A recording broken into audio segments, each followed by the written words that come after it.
Igualmente, la idea es hacer un pantallazo hoy de este tema y si queda alguna duda la podemos ver o también pueden utilizar los videos de la clase del año pasado que están subidos en el canal de YouTube. Entonces, bueno, en este caso tenemos un desvío de corazón recto, acá tenemos corazón curvo, perdón, la punta matemática, el comienzo del desvío, bien, que es el punto donde llegaría la aguja. Después se tiene los puntos finales de cada uno de los desvíos, la separación entre estos puntos, punta matemática, ND, que es la intersección real de los ejes de los dos caminos, y se van definiendo los otros parámetros. La longitud T, que es medida desde el comienzo de curva hasta el punto donde se intersectan los dos ejes de las vías, es ND. P, que es la distancia desde ese punto hasta el final del desvío, tanto en la vía principal como en la vía secundaria, y esta a su vez se descompone en dos longitudes, que es LI, medida desde este punto hasta la punta matemática, en ambas direcciones, si lo pueden ver, y LH, que es la otra longitud. Por relaciones trigonométricas se van definiendo distintos parámetros. Ahora bien, perdón, no avanza la diapositiva. Bien. Entonces, para calcular el desvío, obviamente está compuesto, el desvío se produce cuando tenemos una vía principal y por alguna razón, por ejemplo, en una estación se tiene que hacer una vía de sobrepaso, es decir, suponiendo que es un camino de una única trocha, una vía de una única trocha, tiene que haber sectores en los cuales una formación que circule en un sentido tenga prioridad de paso mientras las otras esperan la vía secundaria. Y los aparatos de vía que ven en estos ejemplos es el cálculo del desvío en sí, la conformación del desvío, luego cuál es el punto de libranza, que lo vamos a ver ahora en un rato, que es el punto en el cual los dos gálibos, ¿se acuerdan cuando vieron gálibos con David? Los dos gálibos de las formaciones no entran en contacto. Es decir, es el punto máximo en el cual una de las formaciones en la vía secundaria debe quedar detenida de manera de no obstruir la libre circulación de la otra formación que circula por el eje de la vía principal. Y finalmente, dependiendo de la longitud de la formación, que está compuesta de la cantidad de elementos materiales extractivos y materiales remolcados, se va a definir la longitud de esta vía secundaria mínima. Vean que acá tenemos definido el ángulo o la tangente del desvío, es decir, el camino secundario. Esta vía de empalme con la vía secundaria va a tener una relación de 8 en horizontal y 1 en vertical, con lo cual va a definir la tangente. Para definir si un desvío es curvo o es recto, se define como desvío tangente con corazón curvo cuando esta distancia LK, que es la distancia que se mide desde el comienzo del desvío hasta la punta teórica de la intersección de los rieles interiores, es igual a 2 veces T. ¿Y qué era T? T es la distancia desde el comienzo del desvío hasta la intersección de los ejes de vía. Es decir, suponiendo que acá está el comienzo del desvío, T es esta distancia donde se intersectan los dos trazados básicos. Bien. Bueno, si esa relación da igual, LK da igual a 2T, es con corazón curvo. Si es mayor que 2LT, 2T, LLK, es corazón recto. Bueno, también tenemos que el radio de este desvío que se va a plantear lo definimos en 280 metros. Tenemos la trocha media y el ángulo de la tangente del cruce. Reemplazando, lo primero que hacemos es calcular LK. Bien, que LK lo calculamos con el valor de A, que es la trocha, el valor de RC, que es el radio de la curva adaptada, la raíz cuadrada de 2 veces el producto de esos dos valores. Calculamos la tangente, se calcula el valor de t, y una vez que calculamos esos tres valores, verificamos si LK es igual a 2 veces t, o menor o igual, y si es mayor, se hubiese sido un corazón recto. Como estábamos en el caso de un corazón curvo, porque nos dio menor, el valor de 2t, que da 34,83, y LK dio 28,34, se trata de un corazón curvo, y calculamos el resto de los parámetros. ¿Bien? L, bueno, calculamos todas las longitudes. L total, S, mediante las ecuaciones trigonométricas que teníamos. Bueno. De este cálculo sacamos L 34,83, que es la longitud total del desvío, desde el comienzo al final del desvío. LK 28,34, T da 17,41. En el caso de también corazón curvo, me olvidé decirles que el valor de t, van a ver en las fórmulas, es igual al valor de p. Es decir, que la distancia desde el comienzo de del desvío hasta el punto de intersección de los ejes de los básicos de las dos vías, y desde ese punto hasta el final del desvío, es el mismo valor. Bien, una vez que se calculan todos los parámetros del desvío, vean que a nosotros, en donde termina el desvío, es decir, como es un corazón curvo, esto va a realizar una curva, justamente este riel, donde finaliza el desvío, nosotros tenemos un valor de S de 2,16, es decir, de eje de trocha a eje de trocha, tenemos 2,16. Pero si se acuerdan cuando vieron en la teoría lo que corresponde a gálibos, para trocha media y para trocha ancha, prácticamente el gálibo de la formación ferroviaria, recuerden que teníamos un gálibo que correspondía a el volumen que ocupa la formación, sería el gálibo estático, y después también hay una línea punteada que la va redondeando, y en algunos casos, si tienen catenarias, se amplía, que es el gálibo de la obra civil. Y ese gálibo de la obra civil significa que ninguna construcción puede invadir o sobrepasar estas medidas hacia el interior de la formación. No obstante a ello, por lo general, tanto para trocha media como para trocha ancha, el gálibo que tiene en horizontal, la distancia en horizontal que tiene que tener la formación, es de, para trocha ancha, 4,20 metros. Vean que si nosotros tenemos que una formación en la vía secundaria detenida en este punto, ocupando los 4,20 metros, es decir, 2 metros, 2,10 metros para un lado y 2,10 metros para el otro, si la formación que viene por este punto, circulando, se produciría una colisión.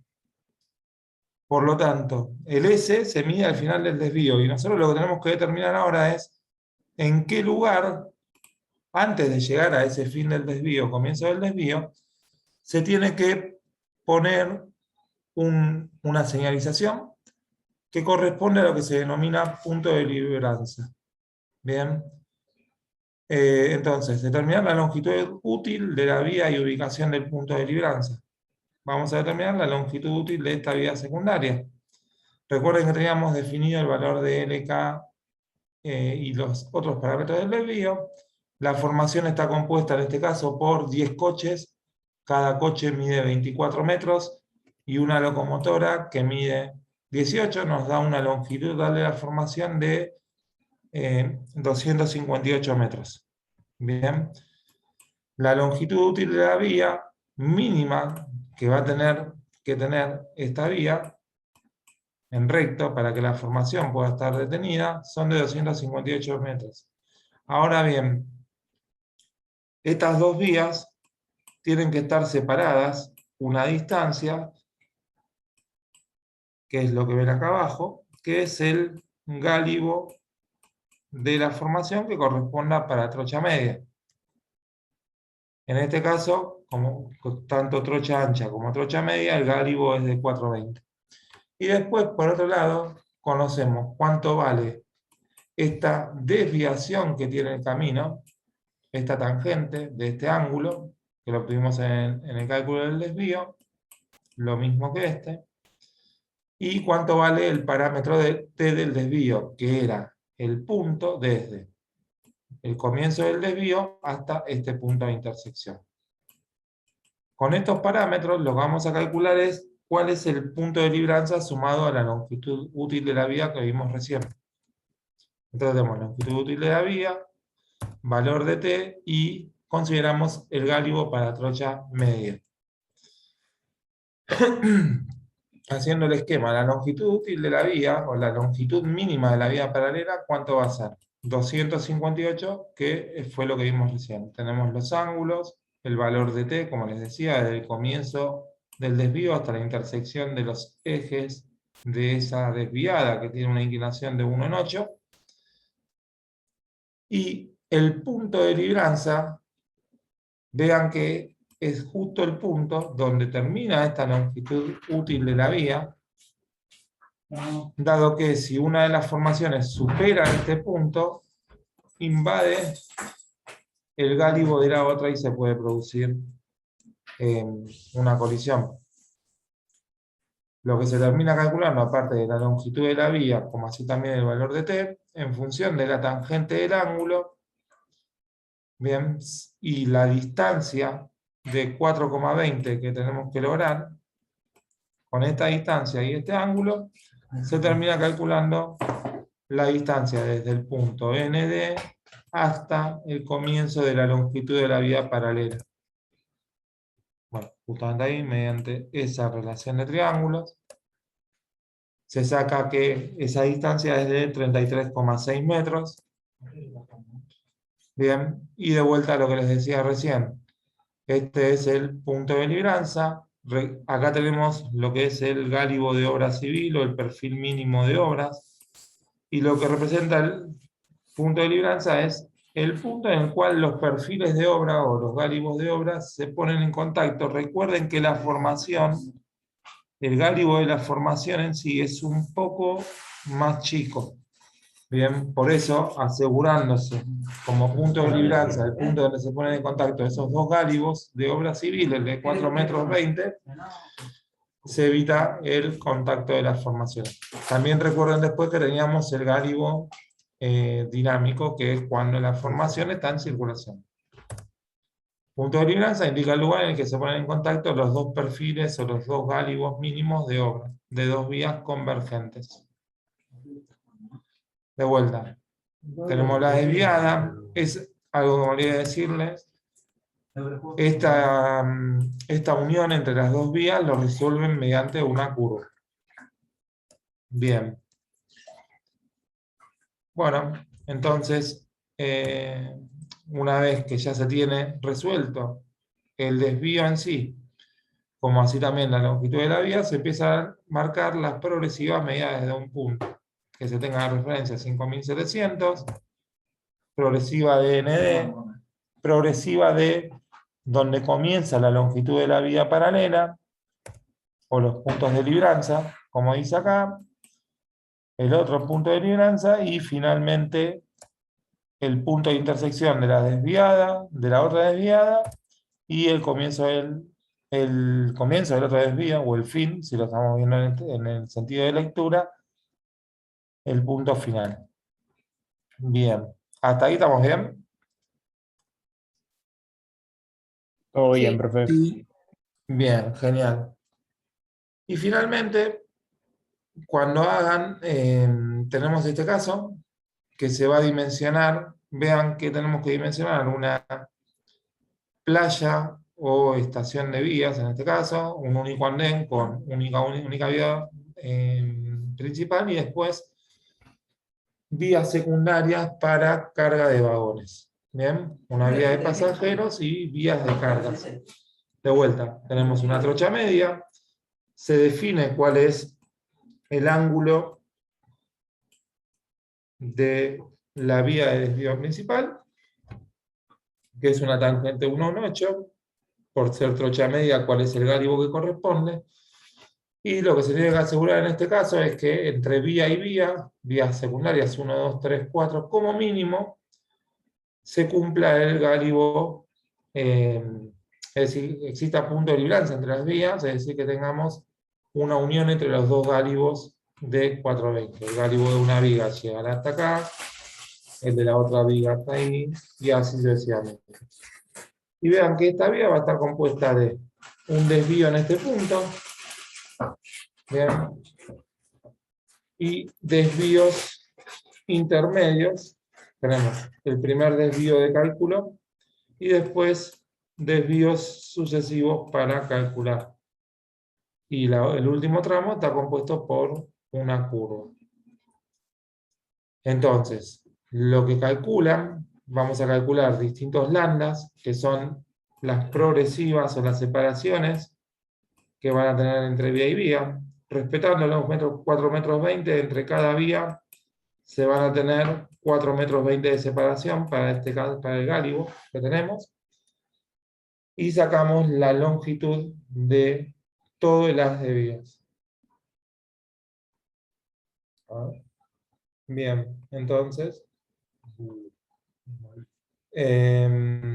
entonces tenemos la longitud de la plataforma. Si tenemos que calcular ese andén de plataforma que teníamos en esta imagen, la longitud va a estar compuesta por la formación más el largo de la cantidad de coches que se tengan. La longitud de vías y el número de vías para carga lo vamos a calcular de la siguiente manera. ¿Qué cantidad de vías requerimos? Es decir, la longitud de la vía, para calcularlo tenemos que saber cuál es la cantidad de vagones de carga va a llevar la locomotora. Por lo tanto, tenemos que en este ejemplo que esta playa va a recibir 826.000 toneladas anualmente. Bien, se despachan 525.000, operan 100 días y el peso bruto de un vagón son 54 toneladas. ¿Por qué aparece el peso bruto?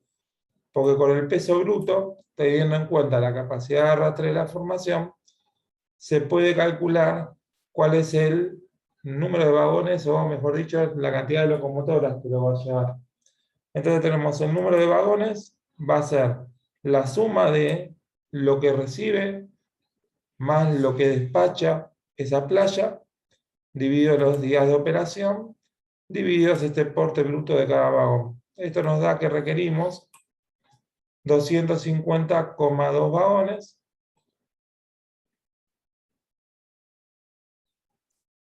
Luego el número de vías lo calculamos adoptando un valor de cuántos vagones van a entrar por vía. En este caso vean que las 6 primeras vías definimos de 40, una vía de 11, o mejor dicho, definimos que queremos una vía secundaria de 40, nos da 625, por lo tanto adoptamos las 6 primeras que tenían en la imagen anterior,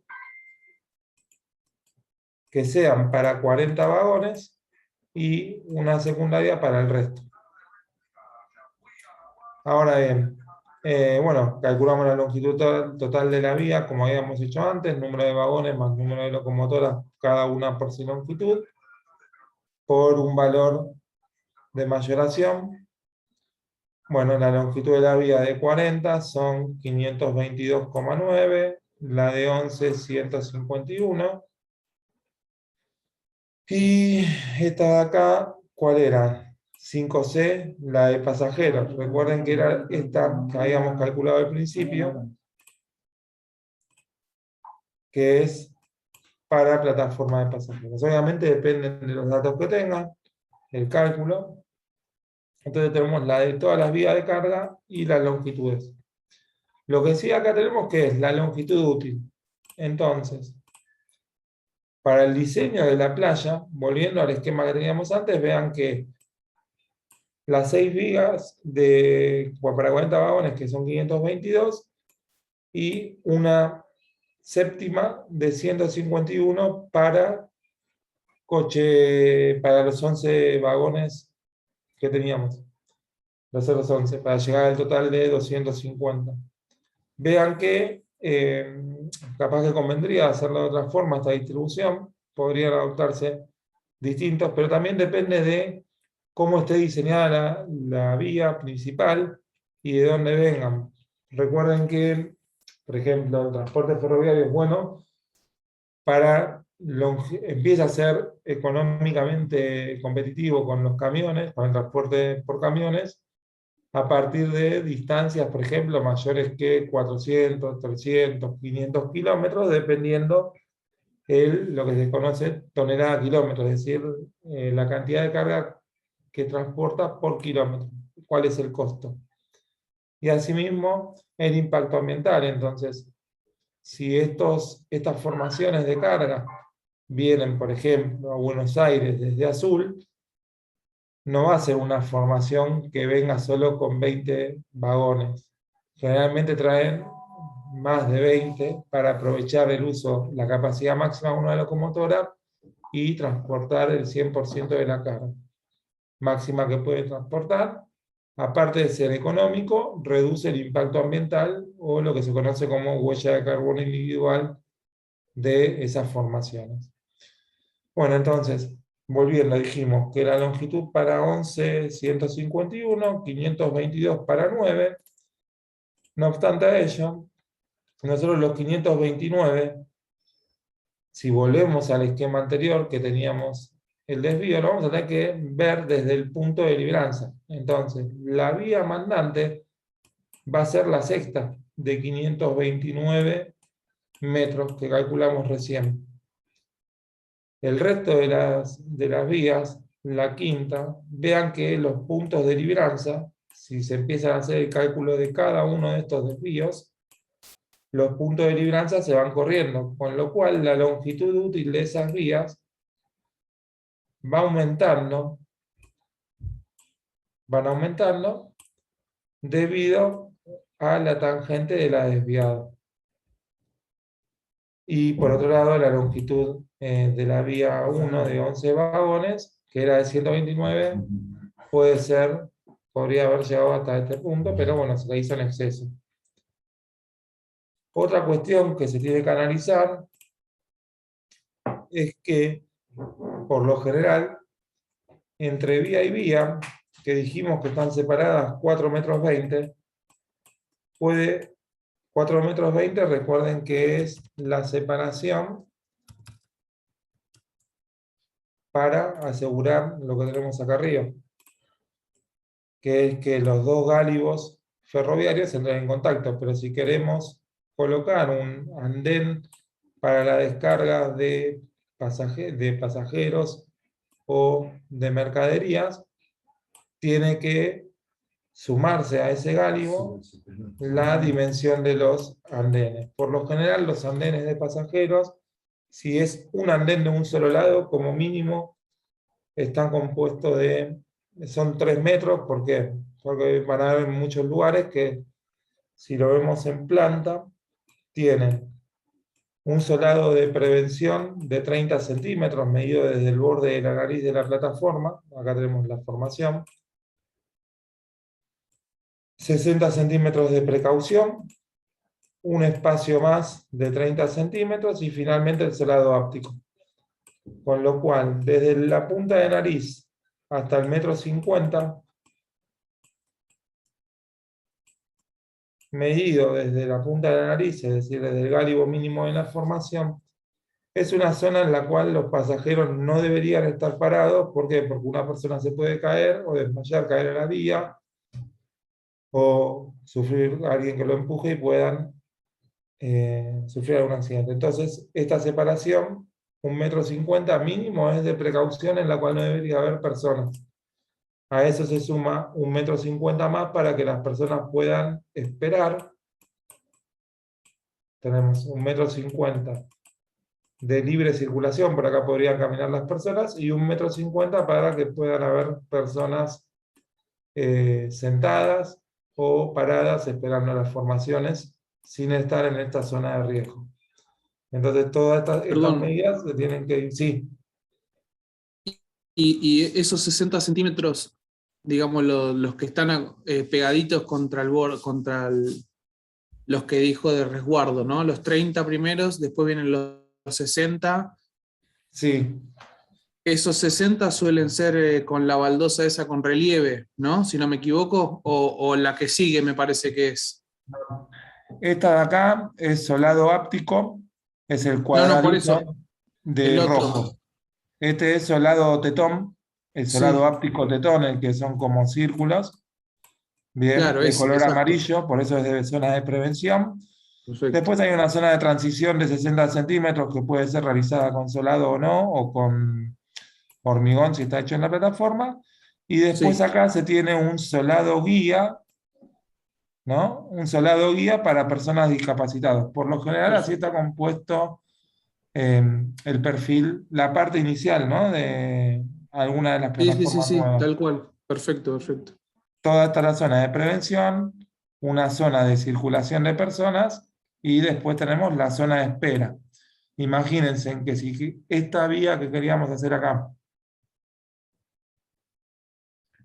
esta de acá, queremos que sea, por ejemplo, las dos primeras, para que haya un andén en la cual puedan descender hacia un lado y hacia el otro, la separación entre vías tienen que ser los gálibos, 4,20 m, más un andén que tenga de un lado 1,50 m, de otro lado 1,50 m, más una zona intermedia en la cual puedan circular las personas. Con lo cual siempre están hablando de una distancia mínima de 4,50.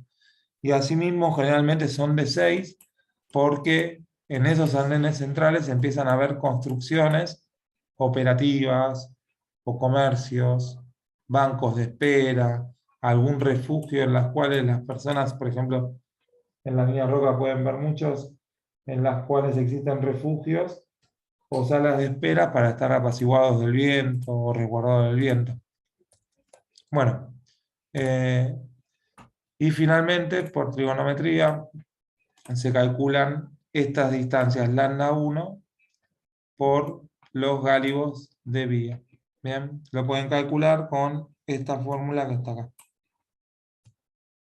Bien. Eh, sí, acá estoy viendo. Sí, acá lo que está marcado como Q, bien, Q más T1 es lo que termina componiendo el lambda. Y lo calculamos con estas fórmulas. ¿Alguna duda, chicos?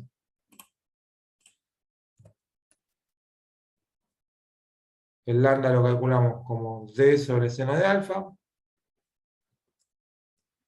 D era la separación entre vías. El R1 es el radio del desvío, que ya lo habíamos fijado en el cálculo inicial.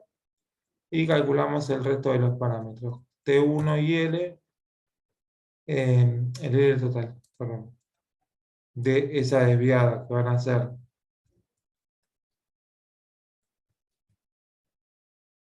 un lambda 1, 2, 3, 4, 5, 6, más estas dimensiones. Bien. Bueno, con esto finalizaría el ejercicio. Es mucha trigonometría y fórmulas, pero lo importante también son los conceptos. No sé si tienen alguna duda. Profe, yo me perdí un poco cuando dijo que la vía 6 era la que definía, o no, no sé, entendí, me perdí ahí. No, no, es la que define por qué. Vos fíjate que acá todas las vías desde esta hasta esta están diseñadas para 40 vagones. Estos 40 vagones ¿Qué se quedan hasta tarde? nos dio una longitud de 522,9, lo que requerimos de longitud de vía. Entonces, esta vía, para yo saber hasta qué punto llega esta desviada, en qué punto empieza esta parrilla, este haz de vías, tengo que empezarlo a contar desde esta vía. Si yo hubiese empezado desde acá abajo, los 256, voy a llegar a la última vía sin cubrir la distancia mínima que requiero de 530 metros que vimos recién. Y lo que te decía, ¿por qué se diseñó con 40 vagones? Como dice acá, se diseñó con 40 vagones porque se supone que esa formación viene de alguna zona lejana. O está pensado para transportar 40 vagones desde, no sé, 800 kilómetros, desde el punto de destino que venga. Bien, o sea, tenemos los 526 y después, bueno, en función de esta tangente se va llegando hasta el punto inicial de esa desviada.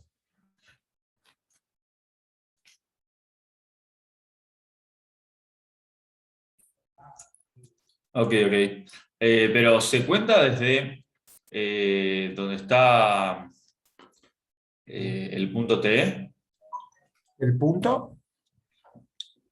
Ese. Para que no lo veo. ¿Dónde la dejaste? El punto, ¿qué punto? Desde ahí. Desde ahí en adelante se cuenta. Sí. Ok. En realidad, vos fíjate, si esta vía hubiese sido también para 40 vagones, bien, esta es la que me mandaba. Y yo a partir de acá empiezo con el primer radio de curva de transición, que lo calculan con esta forma, bien, como está acá la fórmula, y después ya viene la desviada completa. Entonces, las longitudes útiles, si van a tener los andenes, van a partir todos este tramo. Obviamente la vía después tenés un tramo, una zona de transición. Lo que se termina haciendo, por lo general, como la longitud que termina usándose de vía o la longitud útil de vía que calculamos para las formaciones es esto. Lo que van a ver en muchos casos, por ejemplo, en la zona de Lavallol, es que aparte de existir esta, capaz que se espera mucha carga, entonces van a ver que empiezan a existir otras desviadas intermedias y se va formando una parrilla más compleja, ¿no? En los cuales se permiten otros movimientos. Entonces, por ejemplo, puede que una formación... No, este no. Puede que una... No sé por qué me lo toma en blanco. No quería el blanco. Ahí está. Por ejemplo, esta formación puede venir por esta vía y ingresar acá o acá, sin obstruir el paso de la formación que haga el otro recorrido. Bien. Obviamente esto que vimos acá, diseñar una estación o playa de vías, también aplica, por ejemplo, a lo que es Plaza Constitución, Retiro. Todo lo que son la descripción de remuneración. Bien. Editar en la compu, No sé si tienen alguna otra duda, chicos. editarlo en la computadora. O si se entendió lo que había Andrés, ¿no? Había preguntado. Sí, yo había preguntado. Sí, le entendí. Todo Joya. lo que son la descripción y dejar nada más que los montos. Bueno, si no hay dudas, podemos empezar con puertos. Necesiten borrar.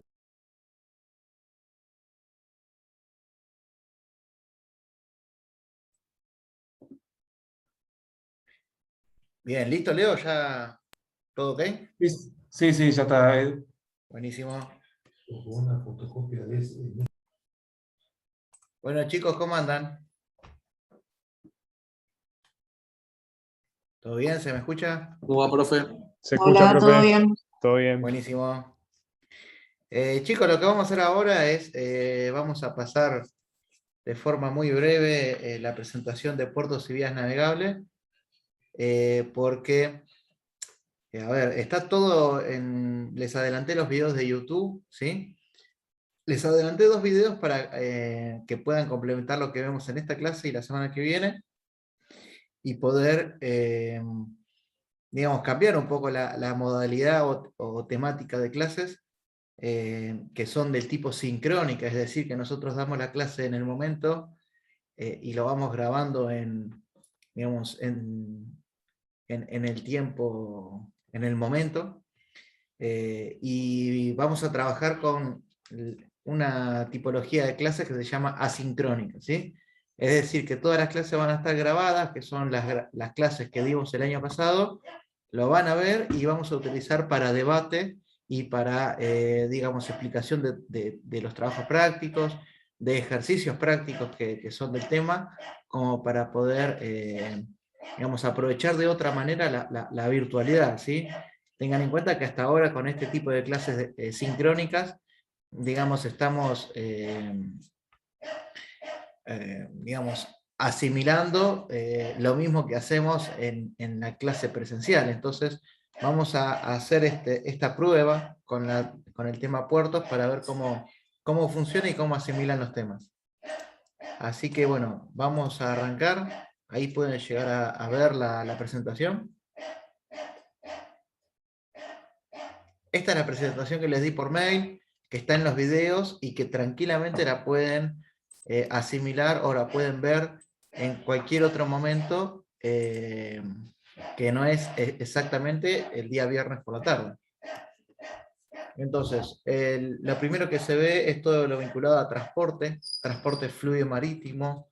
Tengan en cuenta que el medio de transporte, en este caso, es el agua que está en los mares, en los ríos, en los estuarios, y que la transferencia se hace a través de los buques o barcos o barcazas, que son esos artefactos flotantes que tienen propulsión propia o no, que pueden transportar grandes toneladas de carga, ¿sí? Grandes capacidades de carga. Entonces vean que el transporte se da en el tramo agua y la interfase entre la tierra y el agua, que ahí está marcada en cada extremo, es lo que se denomina el puerto, ¿sí? El recinto portuario, que por lo general está abrigado de los agentes medioambientales y genera un espacio de aguas tranquilas que sirve para poder realizar las distintas transferencias entre el buque y el puerto.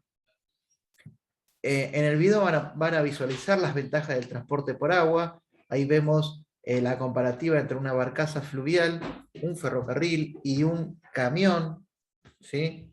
Y vean que en la imagen que está a la derecha se pueden hablar en ventajas de acuerdo a la cantidad de combustible necesario para poder transportar una tonelada de carga, o a la cantidad de polución o contaminación que puede generar, digamos, los gases de combustión de los motores o demás, o inclusive ahí hay otros agentes como, no sé, emisión de dióxido de carbono, emisión de óxido de nitroso, emisión de contaminantes que hacen que el transporte por agua sea interesante o sea más beneficioso.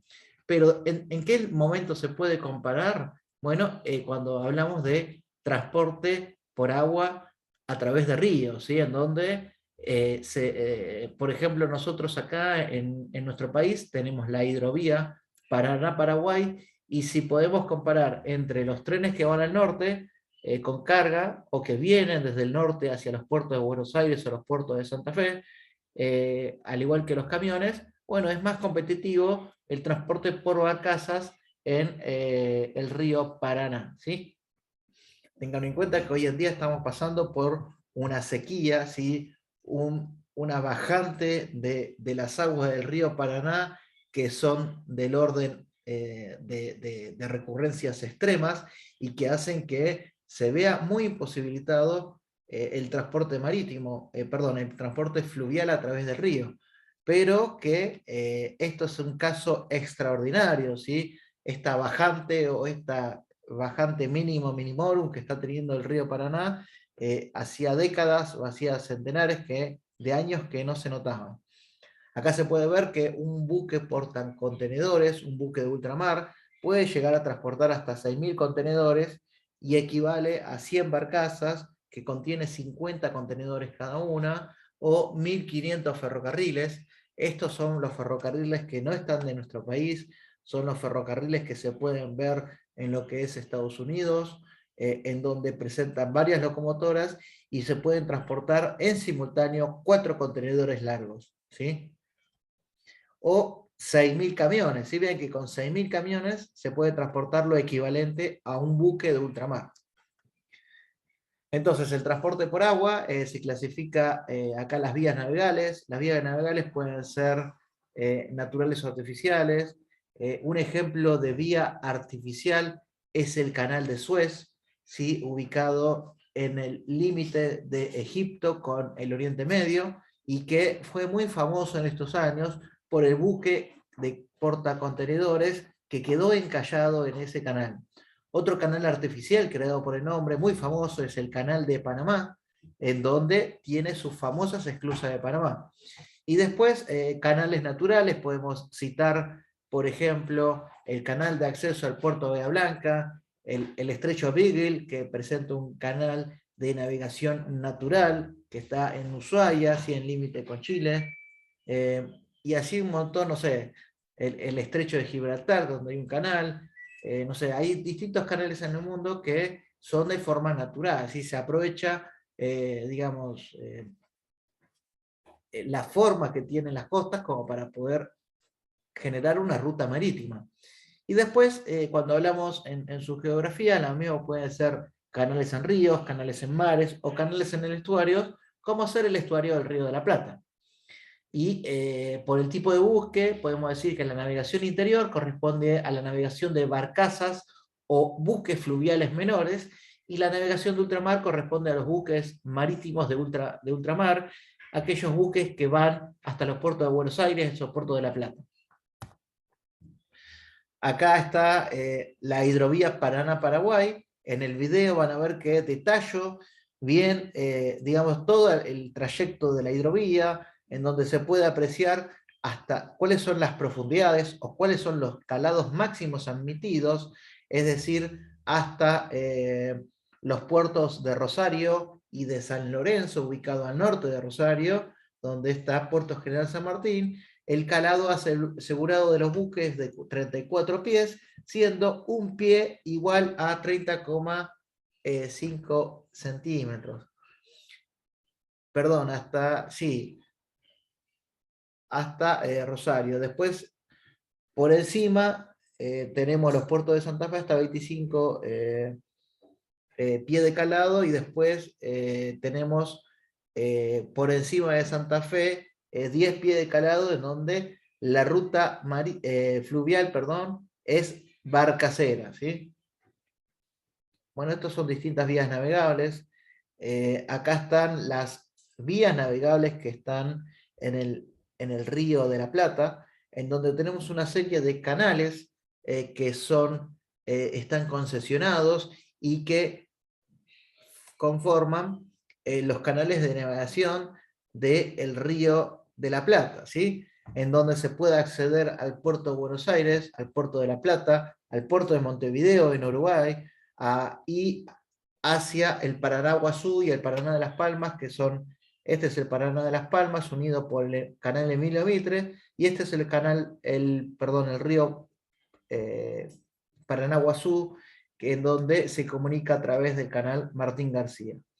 Vean acá en el extremo, ¿sí? Es decir, en el punto donde las aguas naturales presentan profundidades naturales que son aptas para evitar dragar ese canal, está lo que se conoce como el buque llamado pontón de recalada, que es este que está acá.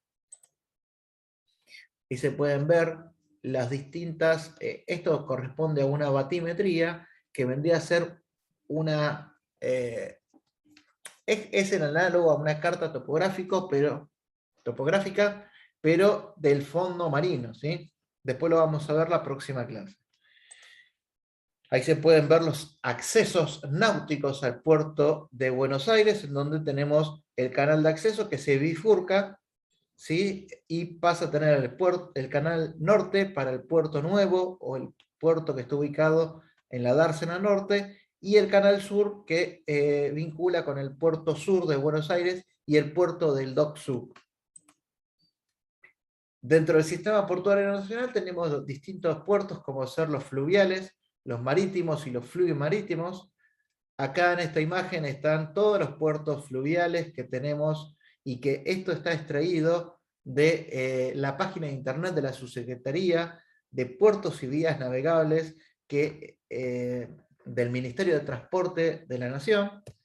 Ahí podemos ver a la izquierda los puertos fluvido-marítimos, como ser Puerto Buenos Aires, Puerto Dock-Sud y Puerto La Plata, y los puertos que están en la plataforma marítima, es decir, los puertos que son de Mar del Plata hacia abajo. Imágenes de Puerto de Buenos Aires, ¿sí? En donde se puede ver que la conformación del recinto portuario, vean que ahí se ve una obra de abrigo, ¿sí? Esto es una obra de abrigo. Después vamos a ver características generales de obras de abrigo, y presenta dársenas y espigones, ¿sí? Espigones, o en inglés se suele denominar fingers, ¿sí? Que son como dedos, que en donde esta es una, digamos, era una impronta, era una tipología de obra portuaria que data del siglo XX hasta la década del 90, en donde la mayoría de los buques de ultramar transportaban cargas generales, ¿sí? Y se necesitaba mucha longitud de línea de atraque para poder hacer la transferencia a buque-tierra. Hoy en día, con los grandes barcos que tienen, este diseño quedó obsoleto, y es mejor tener un frente continuo para los buques de ultramar y tener una zona operativa y zona de almacenamiento importante, ¿sí?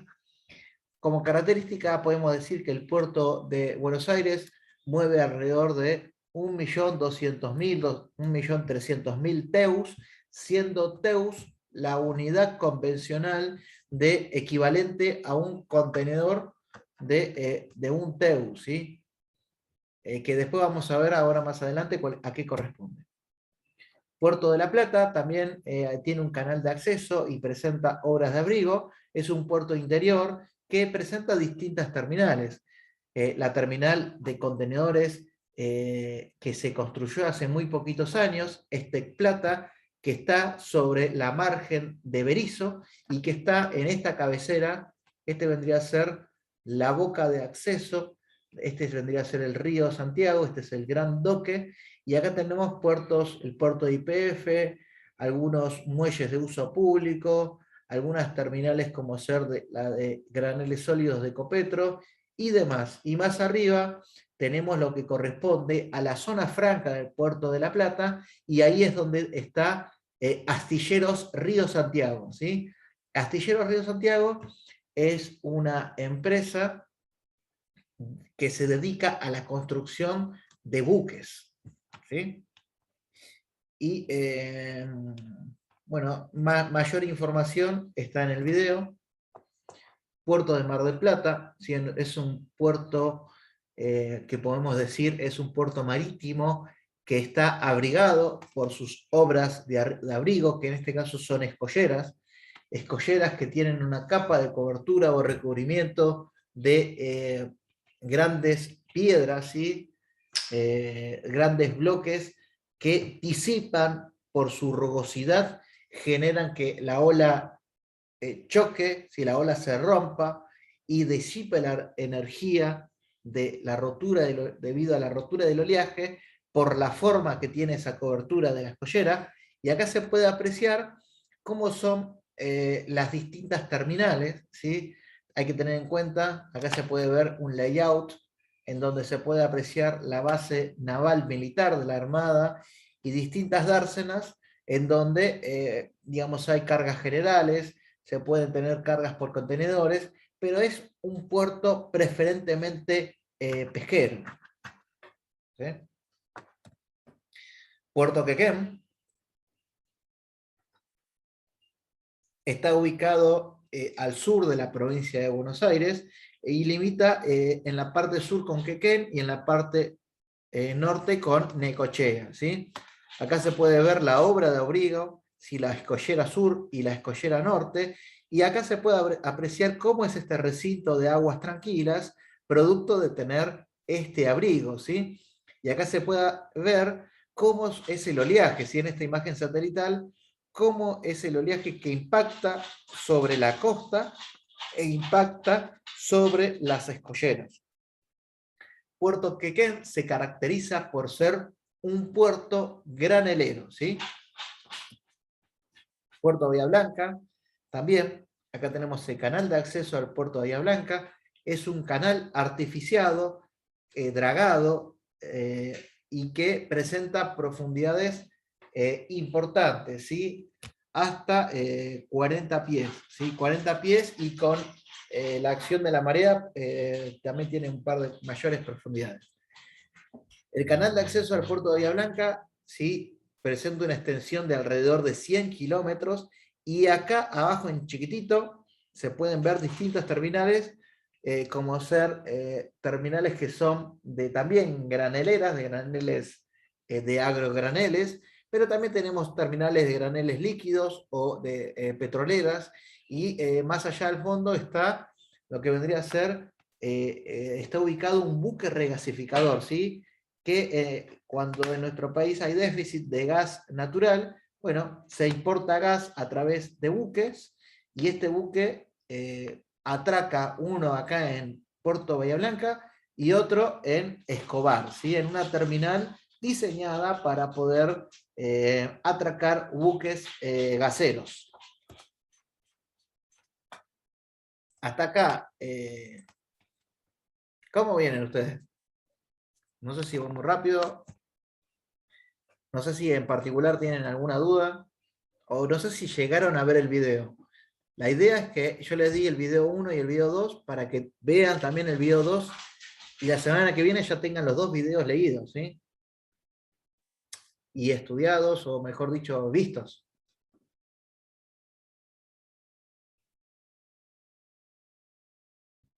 Por ahora todo bien, profe.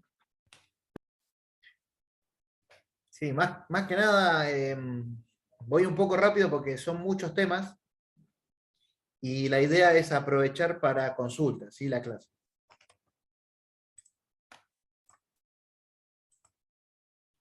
Bueno, después hablemos como un buque. Un buque o barcaza es un artefacto flotante, ¿sí?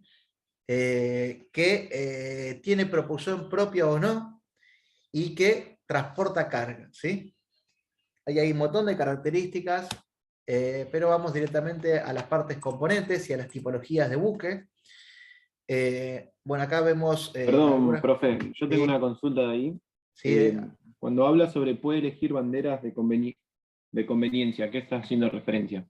a ver, ¿dónde está eso? El último ítem del Acá, componente clave. sí. A ver, ¿esto qué quiere decir? Que un buque, ¿sí? Cuando se lo fabrica, ¿sí? Por lo general, un buque está identificado con, digamos, hay un número IMO, hay normativa internacional que define de dónde es ese buque, ¿sí?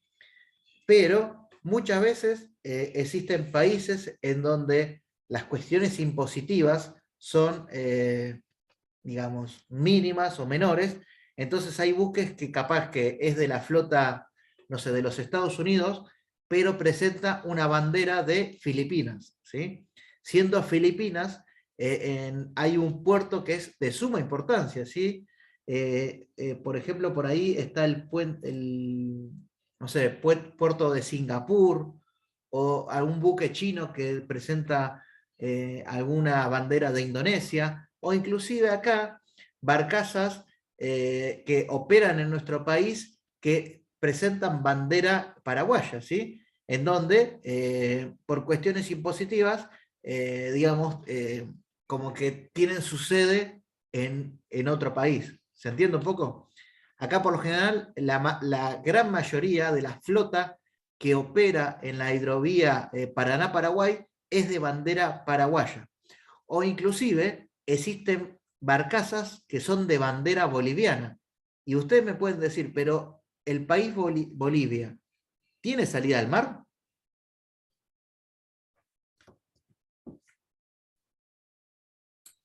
Entonces, No. un poco es eso, digamos. Bueno, acá tenemos parte componente del buque, pero vamos a esto que es lo más importante, donde ahí pueden visualizar en la sección transversal o la imagen frontal y en la imagen lateral o longitudinal las partes componentes de un buque, ¿sí? Siendo la longitud mayor, ya no la vamos a llamar longitud, la vamos a llamar eslora, ¿sí?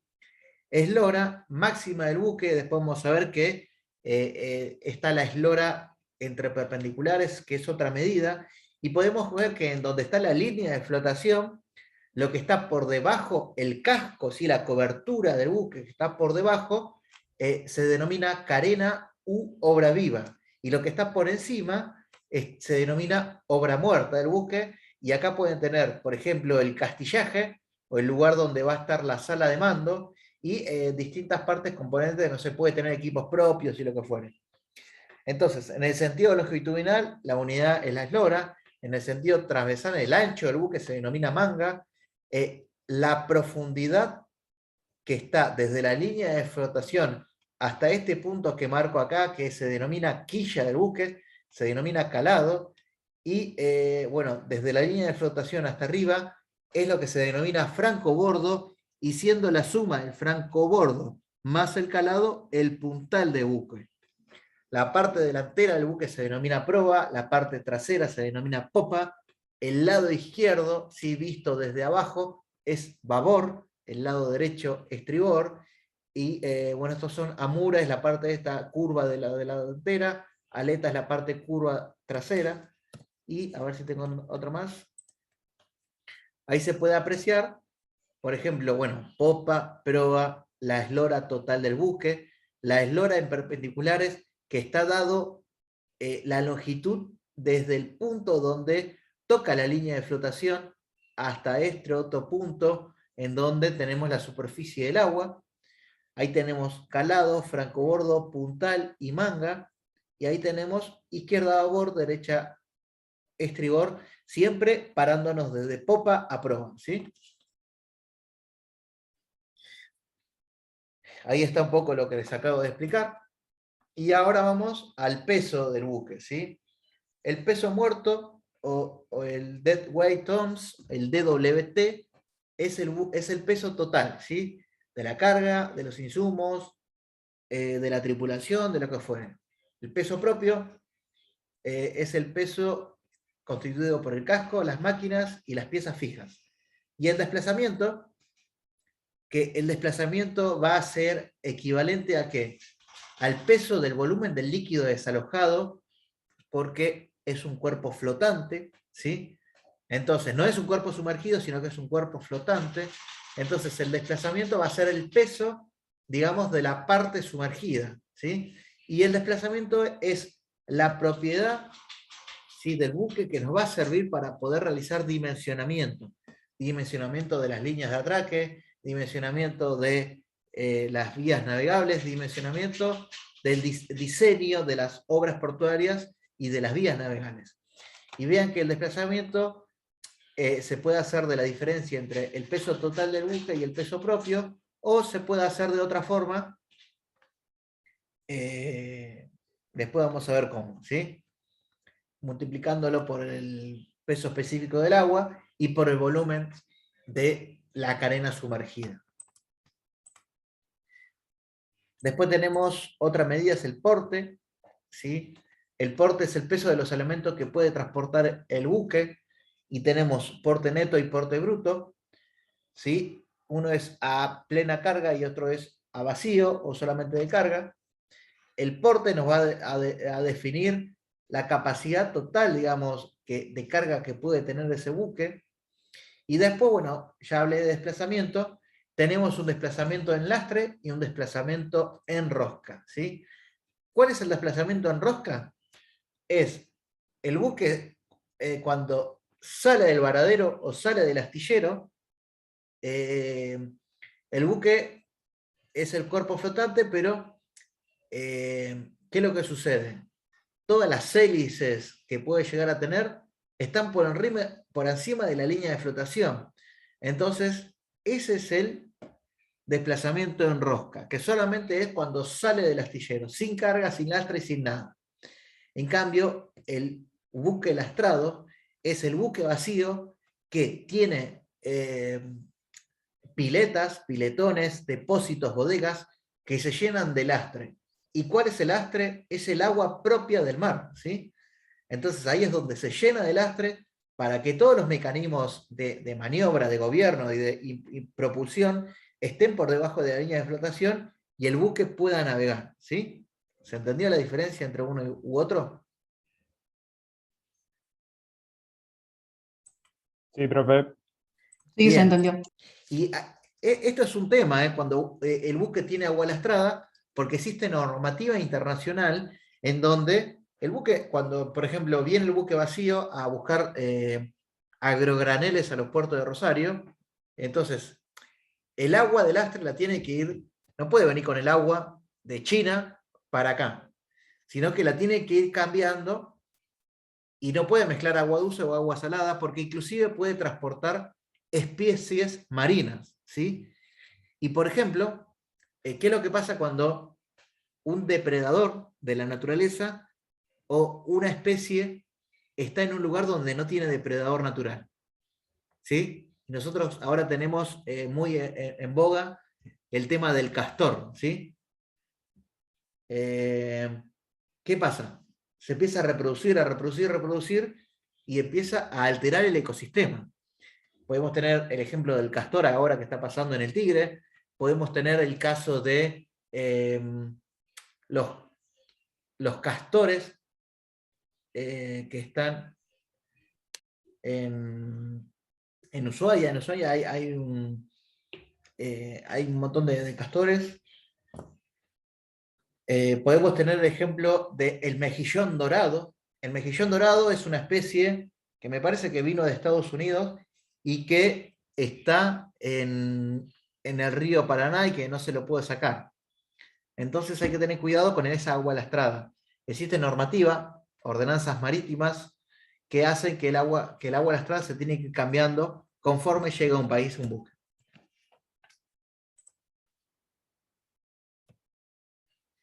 Después tenemos otra unidad que es la tonelada de arqueo o tonelada Morson, que básicamente no es una medida de peso o de porte, sino que es de volumen. Y ahí tienen la diferencia entre arqueo bruto y arqueo neto, que es con carga o sin carga. El coeficiente de forma o coeficiente de blocaje o coeficiente de block es un coeficiente que me va a determinar la relación que existe entre el volumen del paralelepípedo, ¿sí?, que vemos acá formado por la eslora, manga y calado, y el verdadero volumen de toda la carena. ¿Se entiende? Este coeficiente varía entre 0,6, 0,8, 0,9 para barcazas que son cajas de zapatos flotantes, vale 1 el coeficiente de Bloch, pero para buques, por ejemplo, buques recreativos, buques pesqueros puede ser 0,6, para buques portacontenedores puede ser 0,8, 0,85, casi llegando a 0,9, y me define esa relación, porque uno puede decir, bueno, tenemos la eslora entre perpendiculares, ¿sí?, que vendría a corresponder el largo total del buque de la línea de flotación. En la línea de flotación después tenemos el calado y la manga, y bueno, multiplicado todo eso por el coeficiente de bloque y multiplicado por la densidad del agua, o el peso específico del agua, mejor dicho, podemos obtener ¿qué? El desplazamiento del buque. Movimientos, es muy importante los movimientos del buque, porque el dimensionamiento de la vía de navegación o el dimensionamiento de las obras portuarias va a depender de cuáles son el movimiento del buque cuando navega, cuando maniobra, cuando está amarrado, ¿sí?, que puede moverse. Y los movimientos, hay que tener en cuenta que un buque es un cuerpo flotante que presenta 6 grados de libertad, por lo tanto va a tener 3 desplazamientos en el sentido X, Y y Z, y va a tener 3 giros en el sentido X, Y y Z, ¿sí? Entonces, ahí están los movimientos que tenemos el surge, el sway y el heave, como alzada, vaivén y arrancada, la guiñada, rolido de cabeceo, que son el yaw, roll y pitch. Y vean que acá tenemos un ejemplo de los movimientos, y esto es muy importante para diseñar una vía navegable, porque vean que si nosotros tenemos un fondo fijo marino y el buque se mueve mucho, ¿qué pasa? Disminuye la revancha bajo la quilla, ¿sí? Disminuye este margen que existe entre la profundidad total de la vía navegable y el calado del buque. Y el buque puede rasparse o puede tocar el fondo, y eso puede ser contraproducente o puede dañar el casco del buque si el fondo es rocoso, por ejemplo. Bien, vamos a la clasificación. Básicamente la clasificación es de acuerdo a la mercancía o mercadería o carga que transporte. Y tenemos los buques tanqueros o los oil tankers, los bulk carrier o los que transportan cargas a granel, tanto secos o líquidos, los buques de carga general, los buques portacontenedores y otros, ¿sí?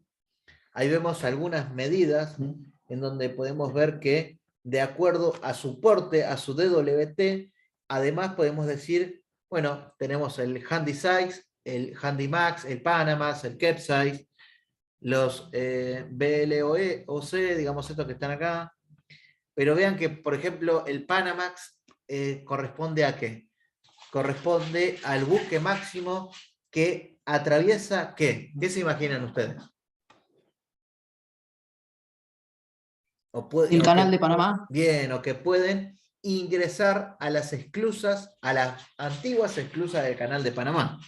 Entonces, por lo general, no lo recuerdo ahora bien, pero un Panamax tiene una eslora de 280 a 250 metros, una manga de 32 metros y un calado de, no sé si era de 12, 15 metros. Y bueno, ahí sucesivamente tiene un montón de cosas, Panamax, después tenemos el Suez Max, que es el máximo buque que atraviesa el canal de Suez, bueno, y así sucesivamente. El Capesize es el máximo buque que pasa por el Cabo, que está allá en África. Y bueno, y después tienen, por ejemplo, ustedes pueden ver, esto lo voy a agrandar, no sé. Por ejemplo, en buques portacontenedores, vean que hay una historia de los buques en donde tenemos distintas generaciones, ¿sí?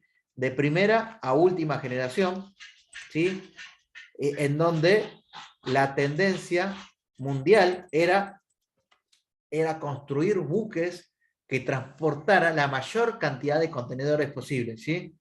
Entonces tienen los contenedores de primera generación, los de segunda. Vean la cantidad de TEUs o contenedores: 800 contenedores, 2500, 4500, 5000, 8000, 12000, 15000.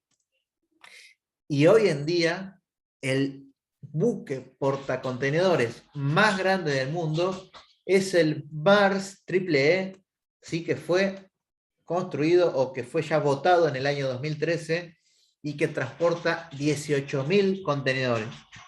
Imagínense las dimensiones estratosféricas que tienen estos buques. Casi 400 metros de eslora por 56 metros de manga y 15 metros de calado, ¿sí? De calado máximo, para la máxima carga. Vean lo que es el gálibo o la altura aérea, la parte aérea del buque, que tiene muchas cantidades de contenedores. Mayor detalle lo doy en el video. Después tenemos los buques petroleros, ¿sí? Son los más grandes. Ven que acá tenemos un Coastal Tanker de 200 metros de eslora, un Aframax de 245 metros de eslora, un Suez Max de 285 metros de eslora, y después tenemos los Very Large Cruise Carrier, que son de 350, y estos son los Ultra Large Cruise Carrier. Así que bueno, después hay un montón vean que acá tenemos buques mercantes, buques contenedores, graneleros, gaseros, buques cisternas, buques de cargas especiales y demás. Y a ustedes lo que tienen que utilizar, van a ver que existen distintas recomendaciones internacionales para el diseño de puertos y vías navegables. Unas de ellas son las recomendaciones ROM, ¿sí? Que son las recomendaciones de obras marítimas de puertos de España, en donde hay distintas recomendaciones ROM. Por ejemplo, está la recomendación 02 del año 90, que tiene su actualización del año 2011, que es para obras portuarias. Tenemos las recomendaciones ROM 05 del año 95, que tiene una actualización también en el 2000, no sé, 12, 14, por ahí, que son recomendaciones geotécnicas para obras portuarias. Tienen la ROM 3.1 del 99, que es para el diseño de vías navegables, y así sucesivamente. Y otra fuente muy importante de recomendaciones los da el PIANC. El PIANC es una ONG, ¿sí? de personas que se dedican a la ingeniería portuaria y la ingeniería de vías navegables. Si ustedes recuerdan, cuando en la clase de obras hidráulicas que yo les recomiendo, los ICOL, ¿sí? los reportes del ICOL, como ser recomendaciones para la construcción de represas y grandes obras hidráulicas, bueno, para puertos y vías navegables están los PIANC, que en el reporte 121 del año 2014 trata sobre el diseño de vías navegables y tiene tablas como esta, en donde define para distintas tipologías de buque algunas, ¿cómo decirlo? Algunos datos generales que sirven para el diseño, como ser, acá tenemos el desplazamiento, la eslora total, la eslora entre perpendiculares, el BIM es el ancho, la manga, perdón, el TES, el calado, y así vengan que tienen el coeficiente de bloque, y para buques tanque está entre 0,80 y 0,84. Esta tabla está extraída de la RON 3.1 del 99, que es recomendaciones para el diseño de vías navegables, en donde también para petroleros tiene estas recomendaciones de desplazamiento, eslora, manga, calado y lo que fuere. Bien, el buque de diseño, ¿sí? Tengan en cuenta que el buque de diseño va a corresponderse a ¿qué? Va a corresponderse a un buque representativo de una flota de diseño. Y esta flota lo que se hace son estudios de mercado, ¿sí? De los posibles buques que pueden navegar por las vías navegables de un determinado país y aquellos buques que pueden amarrar o que pueden atracar en los puertos de ese país. Entonces, si nosotros, digamos, desde ya les digo que es muy difícil de que un Maersk Triple ingrese al puerto de Buenos Aires o puerto de La Plata, porque tenemos limitaciones en las vías navegables y limitaciones en la infraestructura portuaria. Entonces, hoy en día están pudiendo atracar algunos Panamax, ¿sí? Pero que no completan carga, ¿sí? que no cargan o descargan totalmente, sino que completan carga, después cargan en el puerto de Montevideo, después completan carga, perdón, en el puerto de San Pablo y empiezan a recorrer el continente americano. Entonces, digamos, el buque de diseño, por ejemplo, hay que tener en cuenta que los canales del Río de la Plata presentan un ancho del canal de navegación de aproximadamente 100 metros y que el calado máximo es de 34 pies. Estamos hablando de que, a ver, ¿cuánto era el Maersk Triple? Supongan que era 15 metros dividido .30. Estamos hablando de que es un buque que presenta un calado máximo de 50 pies, ¿sí? Imagínense la cantidad de metros que nos están faltando.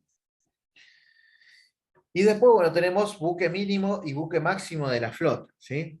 obviamente hay que tener en cuenta el universo de buques más representativo de un puerto para diseñar la vía navegable, diseñar un sitio de atraque y diseñar las infraestructuras y las instalaciones portuarias.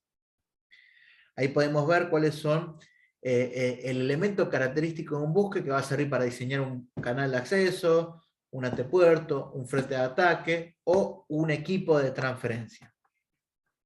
Acá tenemos fotos de los handys. Estos son buques que transportan graneles. A ver qué les digo a ustedes. Estos buques, ¿qué pueden llegar a transportar? Yo ya dije sin querer graneles, pero transportan graneles sólidos, graneles líquidos.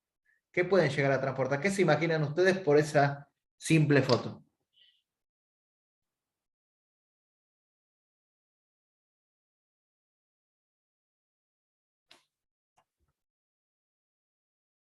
Escucho ofertas. Líquidos, ¿puede ser, profe? Y si transporta líquidos, Medio le complicado, faltarían ¿no? las tuberías, ¿o no? Claro. Sí, yo pensé que lo llevaba por el gas natural licuado, pero no, me parece que No, ahora le voy a tiene que mostrar cualquier cosa. cómo es un buque que transporta LNG o gas natural licuado. Claro, listo, vale. Pero esto es, vean que estas son tapas de bodegas y podemos decir que este buque tiene 1, 2, 3, 4, 5 tapas de bodega. Un Handy Max. El Handy Size por lo general tiene 4 tapas de bodegas. 1, 2 o 3. Son tapas dobles o tapas simples. Y vean que tienen equipamiento propio, ¿sí? Es decir, que esto sirve para, por ejemplo, quitar las tapas de bodega, apoyarlas en el muelle y cargar, ¿sí? Cargar las distintas bodegas. Ahí podemos ver un Panamax, un Capesize, son todos de graneles sólidos, ¿sí? Y vean lo siguiente, por lo general, como les decía, un Handymax presenta 5 tapas de bodega, un Panamax presenta 7 tapas de bodega y un Capesize puede llegar a tener más de 7, hasta 9.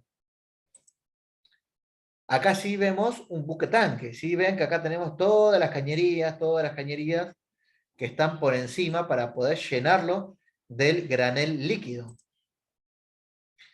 Buques de carga general, pueden ser estos, o inclusive acá también pueden ingresar cargas de proyecto o cargas generales. Y bueno, son buques portacontenedores. ¿Sí? Vean este buque portacontenedores y este buque multipropósito, es decir, puede tener contenedores, cargas generales, cargas de proyecto, como, no sé, por ejemplo, grandes tuberías o vagones del ferrocarril o demás. Por eso se denomina multipropósito para distintos fines. Este es un buque que se denomina buque autero o buque tipo car carrier o buque que presenta una transferencia tipo RO-RO. ¿Sí? Después vamos a ver qué significa eso. Pero, por ejemplo, nosotros tenemos una terminal de autos, que es la terminal de Zárate, en donde los autos pueden ingresar, ¿sí? Por rodadura. ¿Sí? Vean que acá tenemos camiones, autos, lo que fuere. ¿Sí? Ahí tenemos 2 car carrier, vean que presenta una superficie bélica muy grande, siendo la superficie bélica lo que está expuesto al viento.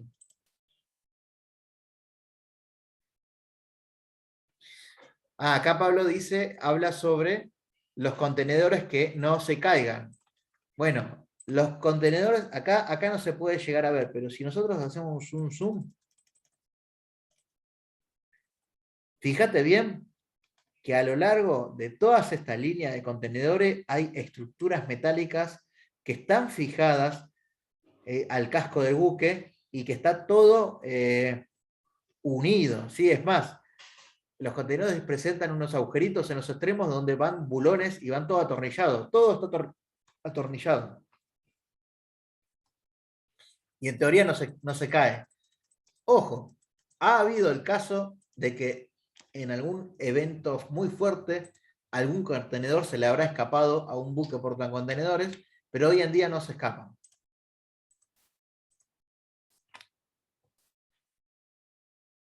Ahí tienen el buque gasero, ¿sí? Por lo general, el más conocido Acá tienen dos distintos, pero este es el buque gasero por excelencia, ¿sí? Se pueden ver cómo tenían. ¿Y qué es lo que sucede? El gas, ¿sí? Que es un fluido, lo que se hace es, se lo transporta a muy bajas temperaturas. ¿Para qué? Para que cambie de estado. Por eso se llama gas licuado, ¿sí? El gas licuado está en estado líquido adentro de estas esferas o contenedores de gas, ¿sí? El contenedor de gas que está en tierra se denomina gasómetro, ¿sí? Pero acá no sé bien cómo se denomina. Acá están en estos contenedores cuadrados, pero el más vistoso es este que está acá, ¿sí? Uy, perdón.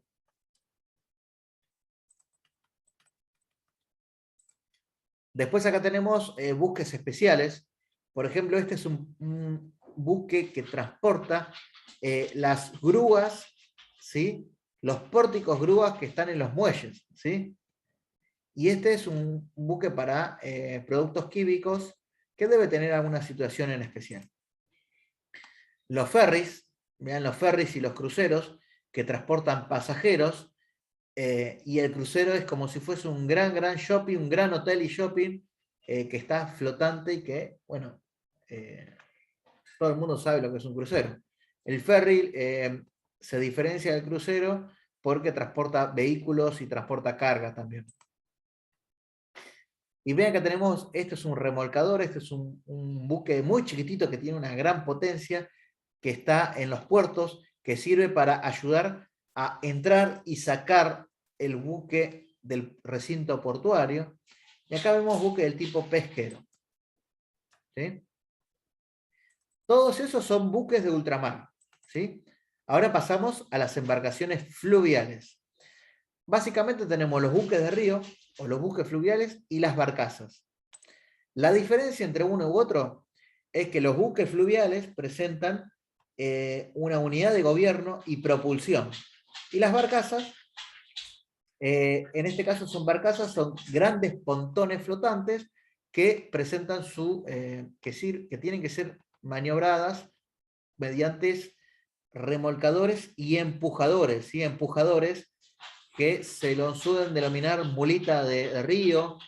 Entonces, mediante estos remolcadores van despacito, van navegando por el interior de ríos.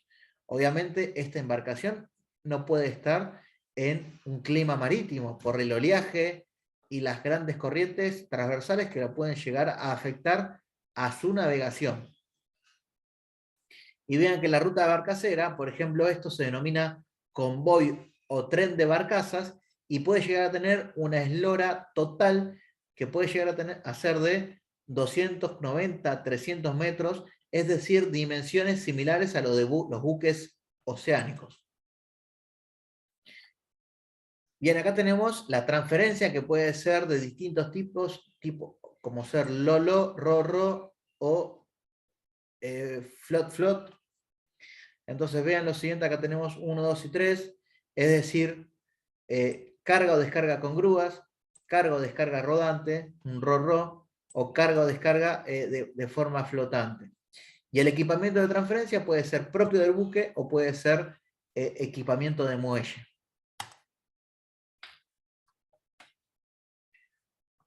Bien, la segunda parte trata sobre las tipologías de carga. No, perdón, esto no es la segunda parte. A ver, un momento. Y vean que tenemos cargas generales, cargas a graneles y otras cargas, como ser la carga de proyecto. La carga de proyecto puede ser, por ejemplo, cuando se transportan las turbinas de una central hidroeléctrica, no sé, hacia el Ecuador, ¿sí? Entonces, esa se denomina carga de proyecto. O puede ser una usina termoeléctrica, o puede ser el reactor de una central nuclear, ¿sí? Como grandes cargas de proyecto. Después la carga en general puede estar cargada en contenedores o puede ser convencional, que puede ser fraccionada o no. Esto es antiguamente la carga era del tipo convencional y con la ascensión del contenedor pasó a ser todo contenedorizada. Los graneles pueden ser líquidos o sólidos.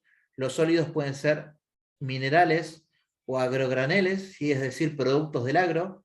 Y los líquidos pueden ser petroquímicos o aceites. Acá tenemos algunos ejemplos de cargas fraccionadas o de proyecto. Vean que pueden ser papel, madera, frutas, bebidas, cemento y demás. Ahí vemos las cargas generales, como pueden ser transportadas en forma fraccionada, ¿sí? En pallets, carga paletizada o carga de tubería fraccionada, ¿sí? Cargas generales. Y después tenemos la carga de proyecto, acá es un vagón de un ferrocarril. Carga contenedorizadas por este contenedor. Esto que está acá se denomina spreader del pórtico grúa y lo engancha desde arriba y lo lleva al muelle.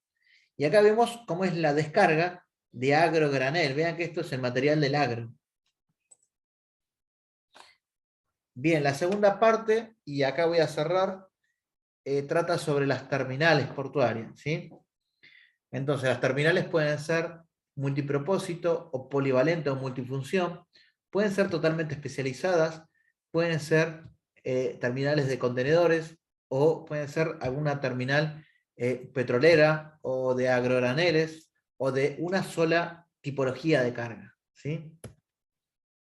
Esto está explicado. Esto lo voy a pasar más en detalle rápidamente, voy a solamente a parar en los gráficos porque está totalmente explicado en los videos y está totalmente explicado en el texto que está en la diapositiva. Acá podemos ver, por ejemplo, una terminal de graneles líquidos, ¿sí?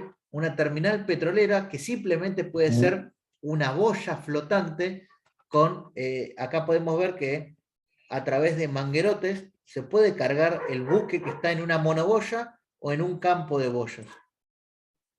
Acá podemos ver otra terminal de graneles líquidos donde está en esta terminal que se denomina plataforma o pantalán. Ahí vemos el ejemplo de monoboya y de campo de boyas. Acá podemos ver para graneles líquidos y graneles sólidos estas plataformas. Acá vemos estructuras independientes y acá podemos ver que las estructuras no requieren tanto muelle, ¿sí? Porque se descarga a graneles que pueden ser enviadas a través de cintas transportadoras o tuberías, ¿sí? Y ahí vemos distintas disposiciones de atraque de muelles. ¿Sí? En el caso de graneles líquidos, vean cómo es el manifold o la tubería de descarga o carga del mismo.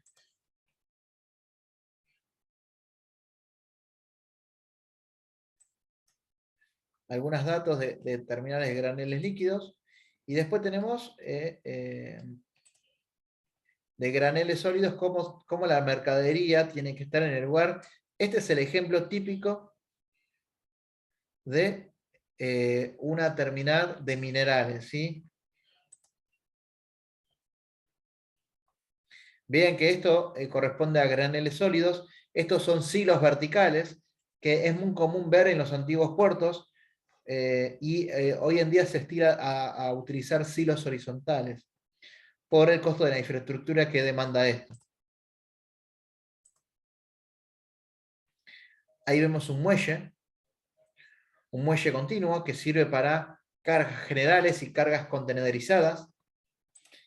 Y vemos cómo son las distintas tipologías, ¿sí? Esto se lo voy a dejar para que lo vean. Cómo es la transferencia y cómo es el utilaje de transferencia. Esto es un pórtico grúa, ¿sí? Y estas son distintas grúas que sirven para descarga, carga y descarga de graneles sólidos, de contenedores y demás. Ahí vemos un ejemplo. Estas son fotos de la terminal de mineral de hierro que está ubicada en Brasil, la terminal de Vale. es una de las terminales más grandes del mundo de mineral de hierro, y estos son grandes buques que cargan el mineral de hierro. Respecto a las terminales de contenedores, acá tenemos las dimensiones de un contenedor normalizado, de un TEU y de un FEU. Un TEU porque tiene una longitud total de 20 pies o 20, esto corresponde de las siglas, 20 Element Units, ¿sí? Y este FEU es de 40 Element Units, es decir, de 40 pies de longitud, ¿sí? Terminales de contenedores como son, en donde vemos claramente un área operativa, en donde a través de grúas, que pueden ser grúas propias, grúas fijas, grúas móviles, o grúas que están en los buques, acá tenemos la zona operativa y acá tenemos la zona de almacenamiento, y vemos cómo son los distintos frentes de atraque, donde en la antigüedad era de este tipo, y hoy en día se estira a tener grandes frentes de atraque para tener grandes zonas de almacenamiento en el buque. Y ahí vemos con grúa de muelle, grúa tipo pórtico, y con grúa móvil, que esta grúa móvil puede tener neumáticos. Si hay algunas características de las grúas de muelle. Y acá una foto que me gusta mucho, que es la imagen del puerto más grande del mundo de contenedores, que es el puerto de Shanghái.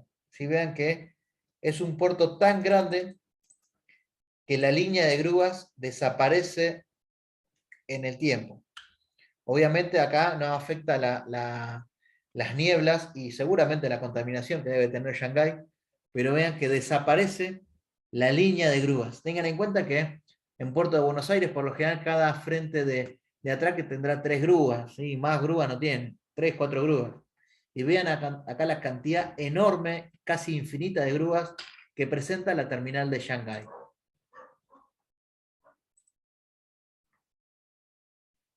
Bien, listo. Hasta acá, corto.